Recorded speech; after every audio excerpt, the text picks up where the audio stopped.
불공정한 법률 행위 정리하고 문제 풀어보도록 할게요. 친구야.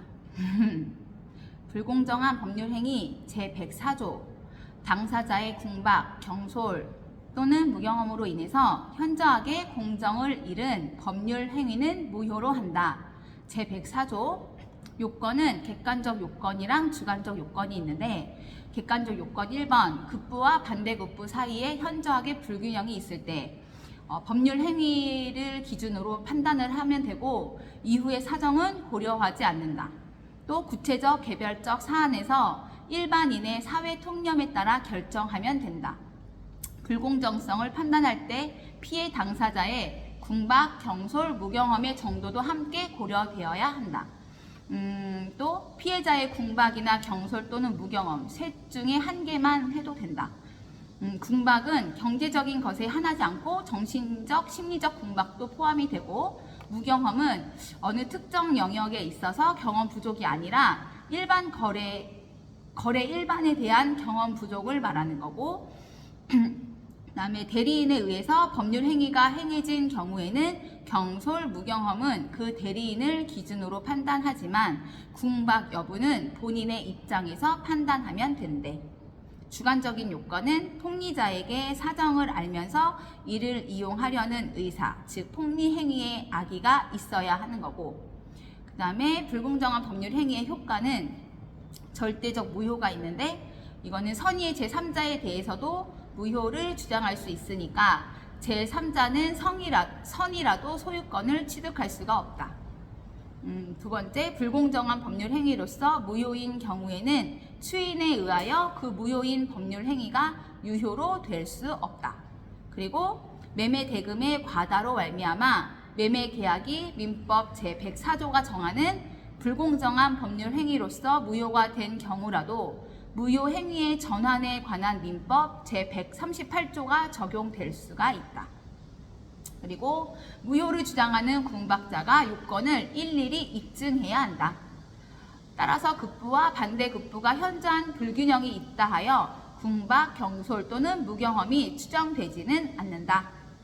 무효를 주장하는 자가 객관적, 주관적 요건에 해당함을 모두 입증하여야 하지만 궁박, 경솔 또는 무경험은 모두 구비하여야 하는 것은 아니고 어느 하나만 있으면 되니까 모두 증명할 필요는 없다. 그리고 불법 원인 급여 뭐냐면 불법 원인이 폭리자에게만 있으므로 제746조의 단서가 적용되어서 궁박자는 폭리자에게 부당이득 반환을 청구할 수 있다. 그러나 폭리자는 부당이득 반환을 궁박자에게 청구할 수 없다. 판례로 선량한 풍속, 기타 사회질서에 위반하여 무효인 부분의 이자 약정을 원인으로 차주는 대주에게 임의로 지급한 이자의 반환을 청구할 수 있다. 다시 판례, 선량한 풍속, 기타 사회질서에 위반하여 무효인 부분의 이자 약정을 원인으로 차주는 돈을 빌린 사람 또는 궁박자야. 차주는 대주는 사채업자, 돈 빌려준 사람을 말해. 대주에게 임의로 지급한 이자의 반환을 청구할 수 있다.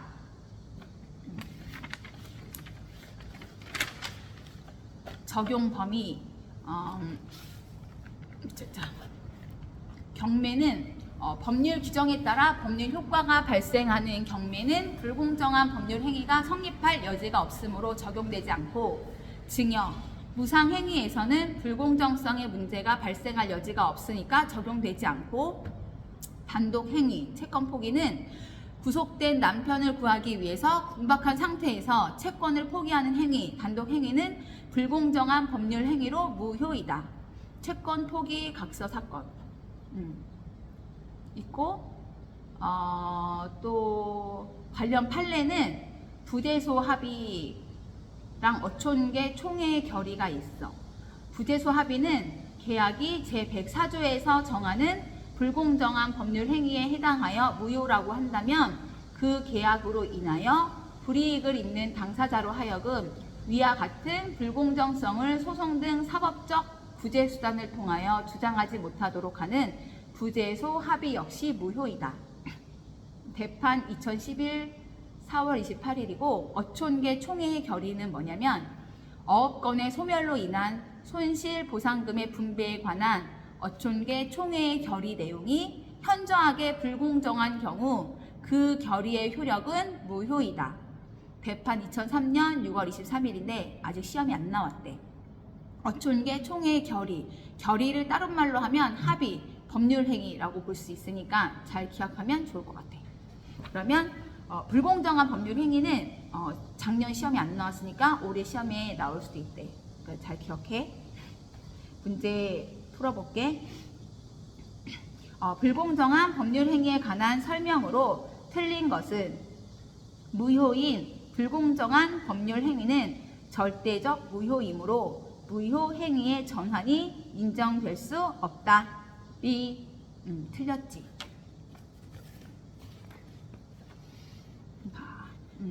매매 계약이 약정된 매매 대금의 과다로 말미암아 제104조에서 정하는 불공정한 법률 행위에 해당하여 무효인 경우에도 무효 행위의 전환에 관한 제138조가 적용이 될 수가 있대.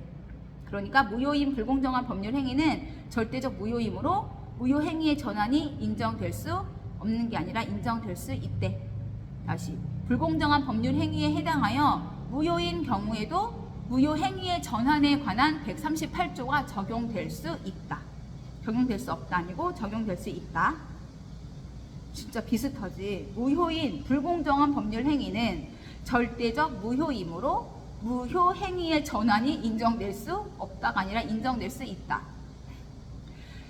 따라서 당사자 쌍방이 위와 같은 무효를 알았더라면 대금을 다른 액으로 정하여 매매 계약에 합의하였을 것이라고 예외적으로 인정되는 경우에는 그 대금액을 내용으로 하는 매매 계약이 유효하게 성립한다. 다음 지문. 불공정한 법률 행위가 되기 위해 궁박, 경솔, 무경험 세 가지 모두가 요구되는 것은 아니다. 딩동댕. 그치? 또 다음 불공정한 법률 행위의 요건에 대한 증명 책임은 그 무효를 주장하는 자에게 있다. 아까 봤지? 무효를 주장하는 자가 객관적, 주관적 요건에 해당함을 모두 입증하여야 한다. 하지만 궁박, 경솔 또는 무경험은 모두 구비하여야 하는 것은 아니고 어느 하나만 있으면 되므로 모두 증명할 필요 없다. 아까 봤지? 그리고 궁박은 경제적 궁박이 한정되지 않으며 정신적 또는 심리적 원인에 의한 궁박도 포함된다. 멘붕도 포함된대. 그리고 불공정성을 판단하는 시점은 언제냐면 법률 행위 시이다. 법률 행위 시이다. 이렇게 기억하면 돼요. 다음 문제. 폭리 행위 규제에 관한 다음 설명 중 틀린 것은 사회 질서에 반하여 무효인 부분의 이자 약정을 원인으로 차주가 돈 빌린 사람이 대주에게 돈 빌려준 사람에게 임의로 이자를 지급하는 것은 불법 원인 급여이므로 차주가 대주에게 임의로 지급한 이자의 반환을 청구할 수 없다. B. 청구할 수 있지.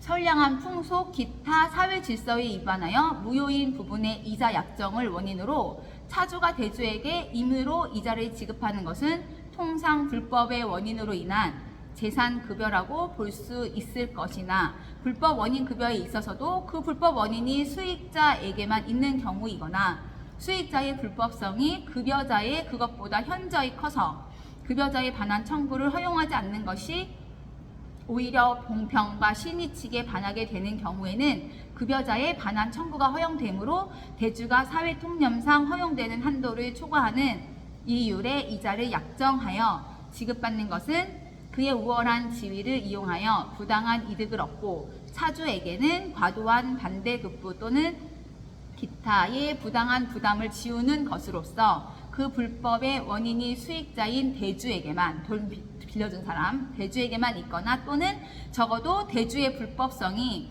차주의 불법성에 비하여 현저히 크다고 할 것이어서 차주는 그 이자의 반환을 청구할 수 있다.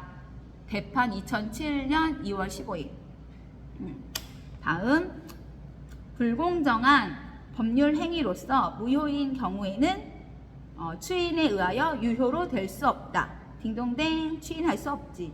다음 피해 당사자가 궁박, 경솔, 무경험의 상태에 있었다 하더라도 그 상대방 당사자에게 이를 이용하려는 의사가 없었다면 불공정한 법률 행위는 성립하지 않는다. 맞고 현저한 불균형의 판단 시점은 법률 행위시를 기준으로 한다. 맞고 폭리 행위와 함께 이루어진 부재소 합의는 효력이 인정될 수 없다. 맞고 다시 한번 폭리 행위와 함께 이루어진 부재소 합의는 효력이 인정될 수 없다. 맞고 맞는 지문이에요. 다음 문제. 다음 중 불공정 행위에 관한 규정이 적용될 수 없는 것으로 묶인 것은? 올해는 네모 박스 문제가 많이 나온다고 하니까 이것도 박스. 기억, 니은, 디귿, 리을, 미음 5가지인데 기억 단독행위, 니은 무상행위, 디귿 합동행위, 리을 경매, 미음 교환. 문제 다시. 다음 중 불공정 행위에 관한 규정이 적용될 수 없는 것으로 묶인 것은? 니은 디귿, 니은 리을, 무상행위와 경매. 불공정 행위에 관한 규정이 적용될 수 없는 것은 무상행위와 경매. 불공정 행위는 증여와 같은 무상, 그러니까 기부행위나 경매에는 적용이 될 수 없다. 단독행위나 합동행위에는 적용이 되고 교환이나 매매와 같은 유상계약에도 전형적으로 적용이 된다. 그러니까 무상행위, 무상행위는 이꼬르 증여나 이꼬르 기부가 될 수 있고 그러니까 무상행위와 경매는 불공정 행위에 관한 규정에 적용될 수 없는 거. 그렇게 기억을 하면 될 것 같고 단독행위는 법률행위지 채권 포기도 단독행위가 되고 채무 면제도 단독행위가 되고 또 합동행위, 교환이나 매매와 같은 유상계약도 전형적으로 적용이 되고 단독행위나 합동행위도 적용이 되고 교환, 매매 이것도 유상계약이니까 적용이 되고. 다음 문제. 갑은, 이건 사례 문제야. 갑은 대리인 을을 통해 자신의 X 부동산을 병에게 매도하였고 병은 이를 다시 정에게 전매하였다. 그런데 갑은 병과의 매매 계약이 불공정한 행위로서 무효임을 주장하고 있다. 다음 설명 중 틀린 것은?